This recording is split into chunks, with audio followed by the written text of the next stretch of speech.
Okay. COINTELPRO. Oh my fucking god. All right. So for those who don't know about COINTELPRO, COINTELPRO was a counterintelligence program, and it functioned from 1956 to 1971, from what we know, right? And it was a series of covert and illegal projects conducted and illegal. We'll get into that in a little bit. But conducted by the United States Federal Bureau of Investigation, the FBI. And its aim was to surveil, infiltrate, discredit, and disrupt black civil rights leaders and black political organizations, right? And so essentially, what was happening during this time is that first, Hoover was threatened by leaders such as Marcus Garvey because he, was talking about, black shit and freeing black people, right? If you don't know who Marcus Garvey is, I'd say look him up. A lot of black people have their own, different, theorists about how to combat colonialism, right? But anyway, Hoover actually contributed a mass amount of money to the FBI to surveil black people, right? And surveillance ranged from anything from putting a mic into the hotels of civil rights leaders to creating informants or spies into black movements and political organizations. They would send a lot of false letters too. Like, imagine if I was a black civil rights leader and there was a fake letter written by the FBI saying that it was from Jerry, and they're saying, I'm in deep trouble, like, I'm about to die, and essentially it was to intimidate and threaten you and make you worry, right? And they even would go so far as to find their own civil rights leader. That's what the goal was, essentially, that they weren't able to do, but they wanted to find their own civil rights leader to lead black people, but it's under this facade because they're working for the FBI, right? And so, for those who didn't know, too, they also assisted in the assassination of Martin Luther King, and they were threatened by Martin Luther King because he was a huge influencer. Which, by the way, everyone who's talking about, oh, Martin Luther King would be rolling in his grave, this isn't his way, he was killed by the police, murdered. So I don't want to hear that shit. And also, he was super radical, too. So they murdered his ass. And essentially, there was an interview that I have the link to for those interested. And I don't remember the interviewer's name, but I did write down the person that they were interviewing, and his name was Darthard Perry, right? And he was actually a black informant whose role was to infiltrate and relay information back to the FBI about black leaders, black organizations, black cultural organizations, and so on. And during this time, what a lot of the FBI would do is that they would take in black people and they'd say, look, like, I can put you in jail for X, Y, and Z. You stole a microscope for school. Okay, you're going to jail for the rest of this unless you become an informant. We'll pay you cash, da-da-da-da, right? So,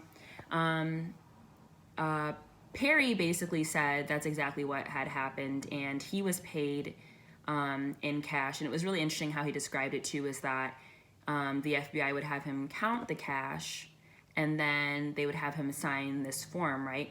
And the reason why they had him sign this form and the Bureau sign this form is so that way when the IRS is like, well, how are you making all this money? All they got to do is look and see that, okay, came from the Bureau, cleared, sus. Anyway, so he basically talked about that the FBI conducted very, very heavy cultural studies on black people. They had files upon files upon files of magazines that black people read, music that black people either created or listened to, dance, theater, comedians, everything. And he basically said that the reason why the FBI did this is that in order to infiltrate the people, you have to infiltrate and understand the culture and then take that culture and use it against them.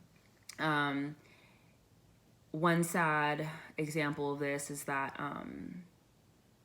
Perry talked about that he infiltrated many cultural organizations. And one of the specifically Black cultural organizations that he infiltrated was the West Writers Workshop.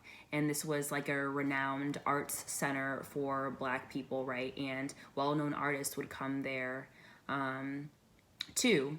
Now, the thing was about West Writers Workshop is that their funding was being cut, and the only way for them to receive a grant and to keep the program or workshop up was for them to create a theater, right? That's how they would get the grant. And so Perry talked about how his actually orders was to infiltrate, and help, everyone out, and like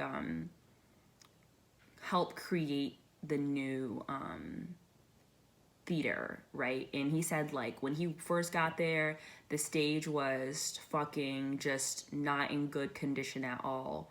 And so he helped rebuild the stage, and that was something he was like really proud of. Like, he was like, people were so happy, like you could see hope, and people in getting this grant and keeping this program running for Black artists, right?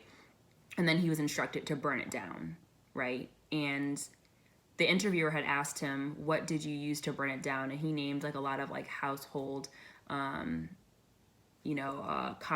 chemicals in order to blow it up. And he was like, well, why didn't you use something like more sophisticated? And he was like, no, that would make it too obvious. This had to look like someone in the community, got mad maybe about being kicked out of theater, and to avenge themselves, they threw it out. They threw and burned down the stage. It had to look like that, right? And so that's just one of like the many things that he and countless informants had to do. There was an informant, there was surveillance in every Black organization and Black social movement, right? He was saying that there was no way that there was not a Black, at least maybe 3 or 10 Black informants in large organizations, right? Which I thought was really fucking, crazy. He also said that they studied Black celebrity leaders, right? Or Black celebrities and Black leaders, right? And they would try to find everything on them. Anything could be a weakness. Did this person have a thing for blondes? Did they snort coke, etc.? And he said one of the biggest things that they had were files upon files upon files of Black celebrities' sexual background. And the interviewer was like, why do they have that? And he was like, it was a weakness. It was a big weakness. What they would do too is that they would recognize, okay, maybe this person has a thing for these type of people, this, and they would create or grab informants that would match that, and they knew what, these Black celebrities or leaders liked or needed, and they would actually like have either relationship or sexual relationship kind of with these Black celebrities in order to surveil them more, right? So I don't know, if I was a Black celebrity during that time and I all of a sudden met this one guy and we were just really clicking and we're really hitting it, and come to find out he's actually working for the FBI to surveil me, see who I'm calling constantly, what I'm doing on a daily basis, what am I drinking often, what am I doing, what do I spend most of my free time doing, what am I doing when I'm not with my free time, who are my family members, all that was being surveilled essentially. And he's went so far to say that this was not the only program that surveilled Black people. There were countless. And this had to happen. This was after the Civil Rights Movement. So I'd imagine this was like in the 70s or 80s, this interview.